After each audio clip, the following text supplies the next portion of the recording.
Hello everybody, welcome to this edition of the Coaching Conversation. In this series, we're looking to help business owners, business leaders see how coaching can help them and their teams be the people they want to be, achieve the things they really want to achieve in their life. We also aim it at fellow coaches. What we're really looking to do is to show them our experiences and hope that inspires them and helps them develop their own skills and practices. I'm Graham Wiley. I've been coaching business leaders and business owners around the world for the last 2 decades.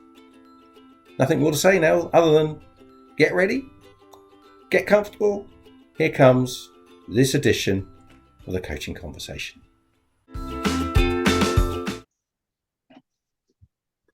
Hello everybody and welcome to this edition of the Coaching Conversation. And as we go full speed into 2023, I'm joined with my great friend Jed Hassid, and we're going to look forward and share our views of what the next 12 months may well bring for all of us in the business community, in the coaching community. Jed, we've known each other a long time, worked together for years and years. You have a very successful coaching and marketing advisory practice. Could you just perhaps give an insight to the work that you do and the people that you help so that our audience can understand who you are? Sure. Happy New Year, Graham. Lovely to see you again. Yes, I typically work with curious owners, i.e. owners with curiosity, senior leaders with curiosity of small and medium-sized companies who are really questioning how they can go to the next level, how they can drive growth, even in these challenging times in which we are operating. And so they are typically looking for help in gaining a different perspective or two through which to consider their growth options, the way that they allocate their scarce time and money to achieve the best returns. So, and are they in any particular sectors, Jed, or do you work across the economy? My background is typically in service industry, and therefore I tend to spend most of my time in service industry. I work to a point with manufacturers, but there is a level beyond which my knowledge and experience goes. So apart from the general principles of business growth, I tend to work for the most part with service industry organizations. So can you remember what Christmas was like in your household, and indeed what the New Year celebrations were, or was all that just a big haze now? Well, apart from what the judge told me had happened, no, it was great fun, Graham. We took you and I have chatted about our delightful Labrador, 1-year-old Labrador, and taking her out and just for long walks, trying to reduce some of the weight that was added during the festive period was great fun. And we were with some friends on New Year's Eve, and that was a great night. And it was great to be back with people, as opposed to respectfully, thinking about meeting people on Zoom and Teams and all that kind of stuff. So just actually being with people was just fantastic. Yeah. So it was great fun. Yeah, the memories, or if that's the right word, the nightmares of lockdown do seem to be fading, don't they? So as you go into 2023, do you have some very special New Year's resolutions? No. Well, ones you can share at least. I think the one that sticks in my mind is, strangely enough, the work around and on my own mental health. Ever since I was knee-high to a grasshopper, I've been active in sports and physical activity, and so taking care of my physical well-being. But mentally, it is over the past 4 or 5 years where I've started to be more conscious, as I think a lot of people have, about one's mental health and well-being. And so spending a wee bit more time with the family and less time in my office. I really enjoy my work, but there is a balance, and we just need to be far more, or I need to be far more conscious of getting an appropriate balance and addressing my mental health needs as well as my physical health needs, and those of the family. I think it's interesting that definitely it's a subject that is less taboo now than ever it's been, I think, in recent history. And I think we're stronger for it. I think it does give us an opportunity for people to say, I need help, I've got a problem, or to seek help in the sense of finding their own solutions and in the way that you just mentioned, in terms of trying to address balance and making sure they're aware of the need to focus on their own well-being as well. It is definitely a shift that I've seen in my practice, I've seen amongst my clients, and obviously in my own private life as well. Similar to yourself, it is definitely something that's now much more out there and much more received, which is fine. So as we go into 2023, and 2022 couldn't have been any more uncertain, any more unpredictable, or any more difficult in the business world. What do you see for 2023? Golly. Well, you and I have chatted about Ukraine and energy prices and inflation in the past, and unfortunately, I can see that each of those issues are going to a greater or lesser extent, continue to play out and affect the business environment. I think there are some interesting signs of some improvement. So at a macro level, it appears that the inflation rate in the US has passed its peak, and so that generally leads to an improvement in their economy, which hopefully improves the global economy, notwithstanding any tariffs that may or may not be knocking around. I think there are some, clearly in the US, there will be a degree of challenge as they gear up for their presidential election, and who knows where that will lead. So that clearly there are some uncertainties there.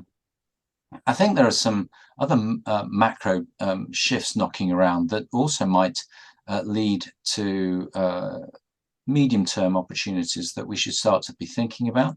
So, for example, I was reading recently that next year India will become the world's most populous country, exceeding China. And if one thinks about that, then in terms of exporting, but also perhaps maybe accessing some of their technical skills, IT and digital technical skills in India, that could offer a number of opportunities for us here in the UK. The other thing that comes to mind is that we've been talking about energy prices, and we've all seen, be it business or be it personal, the huge increase in our bills as prices of oil and gas have affected us.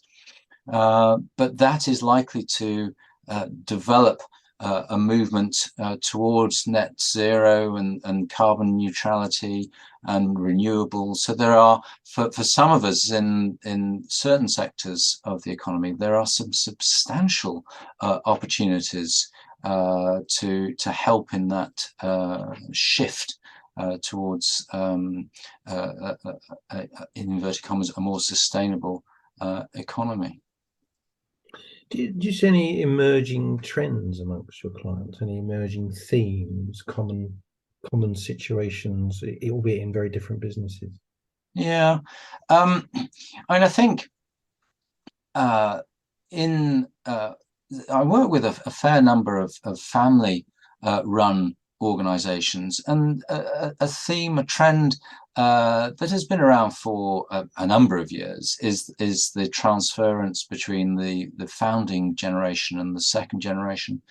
And the ability to give the second generation a level of experience, a breadth of experience, a breadth of perspective, continues to be something that is really important.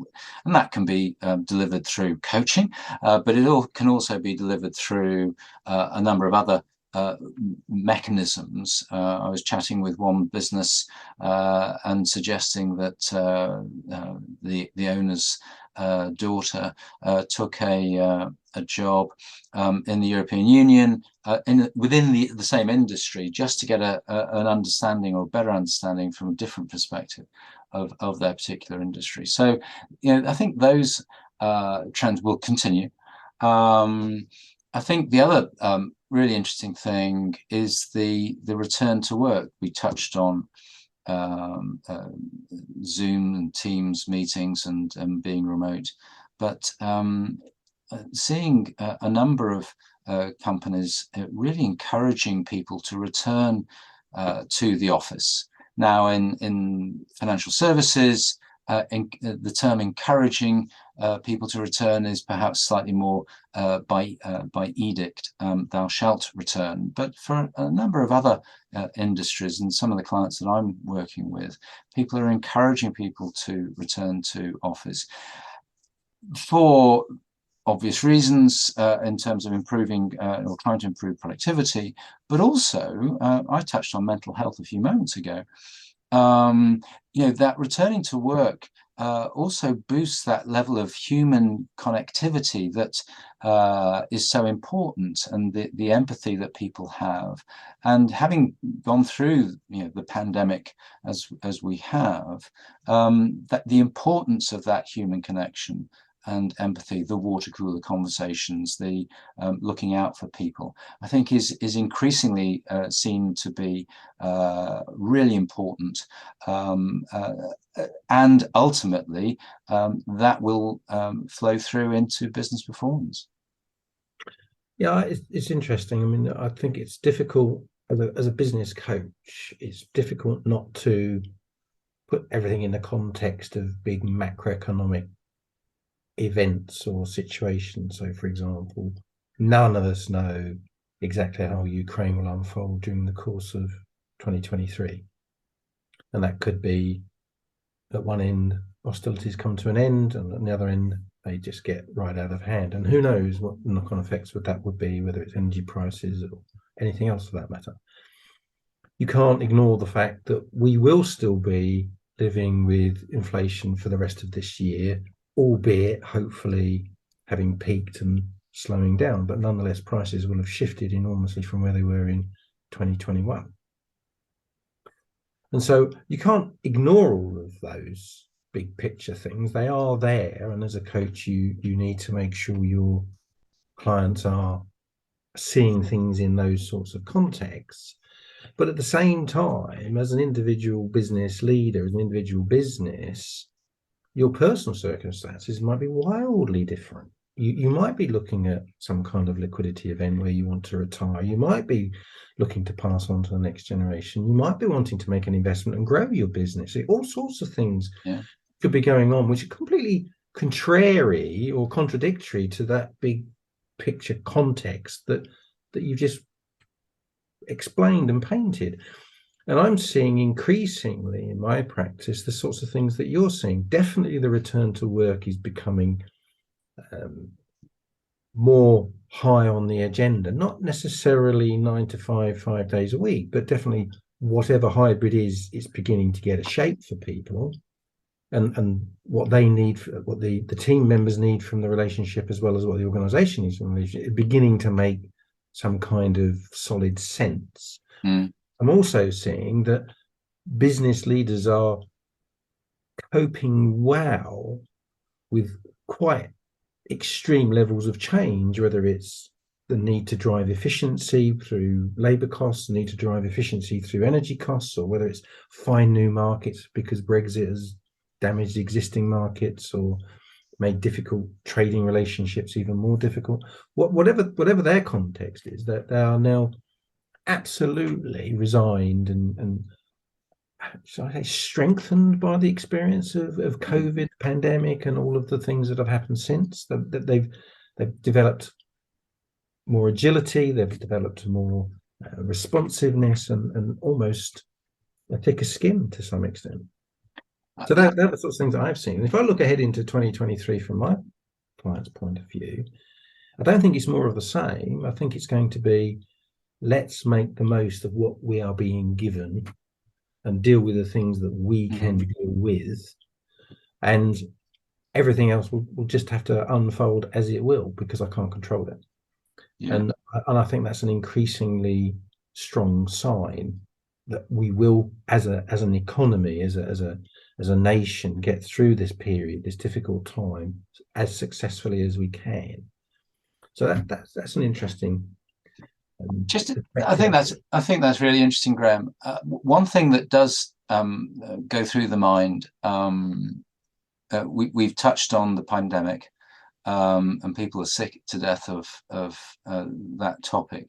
But it's really interesting that we ought not to think, well, okay, these pandemics come around every 50, 60, 70 years. I think the frequency with which these type of global health events take place is going to increase. And so I think we need to be able to maintain that level of resilience and agility to be able to cope with the next event of a hopefully not so severe, but nevertheless a global health event, not least because of the global nature of the economy. So it's not a question of, oh, that's over and that won't affect us for another 50 odd years. Actually keep those that ability to move quickly and with agility reasonably close to the top of your capability activity. Yeah, it's been, dare I say it, a benefit of all of the uncertainty of the last 2 or 3 years that I think business owners and leaders have learned to take stuff in their stride. That doesn't mean that they haven't wished it hadn't happened, and it doesn't mean it hasn't been difficult. That's not to underplay it, but I do think people have often risen to the challenge very successfully, and I think that we can see more of that in 2023. Are there any other big themes you think for your clients for 2023 that may well come down the hill at them from where you're seeing it and they might not yet be aware? I think the short answer to that is no. The longer answer is that I think some of the themes that we are aware of at the moment will continue to impact our economic and business lives. So, for example, the economic relationship that the UK has with the EU needs to be sorted at a governmental level, not making a political point, but it does need to be improved.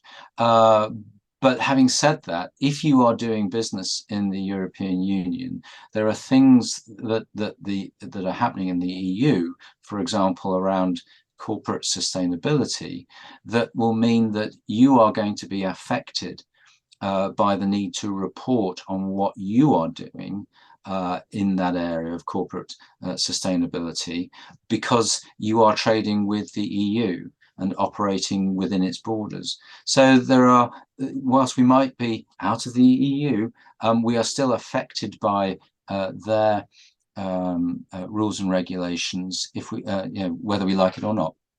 And so being aware of, we all talk about net zero and carbon neutrality and sustainability within the UK.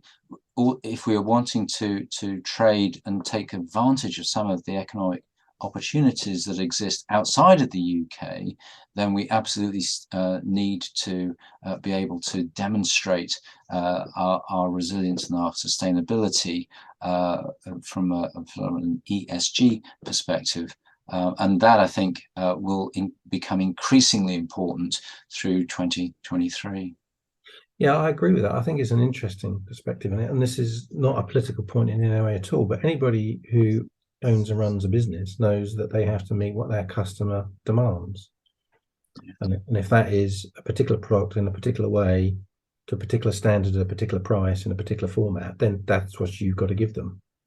And in the context of trading with anybody, whether it's the EU, whether it's India, whether it's China, whether it's Australia, whatever you're doing, you're going to have to meet their needs. And their needs may be regulatory, or they may just be local market needs. Yeah. But if you don't meet them, then you will find it very difficult to sell your product or service.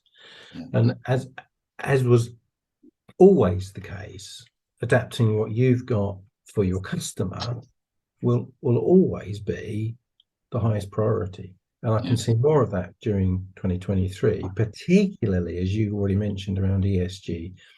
In the same way that the pandemic is beginning to pan out and the hybrid working is beginning to become a bit more pragmatic and a bit clearer, I think the truth around ESG in 2023 is that what is really ESG and what businesses are really going to want to do, need to do to demonstrate their movement in responsibility sharing, I think is going to become increasingly clear as we go through 2023. And that could be another one of these topics that gets higher up the agenda. Yeah, absolutely. Jed, we're running out of time. It's been lovely to chat with you, as it always is. So if any of our audience want to follow this up and reach out to you, how can they find you? Oh, well, with a slightly odd business name of Purple Performance, the delights of the Google algorithm, just whack that into your search engine and you'll find me. But as always, Graham, thank you so much for the opportunity to have a little natter in this new year of ours, 2023, and look forward to working with you through the year. Thanks, Jed, and see you again soon. Take Bye, care. everybody. Bye. So there you have it. That was the latest edition of the Coaching Conversation. Hope it was useful. Hope it did what it was meant to do for you. If you want any more information about our coaching practice, it's at the executivemindset.co.uk. While you're there, you can book your own free session, which will give you a much deeper insight to what coaching can really do for you. If you enjoyed the session, please give us a good rating. And if you want to reach out for further information, do email me at theexecutivemindset@sagegreen.com. That's about it for this time, and look forward to seeing you next time. Bye.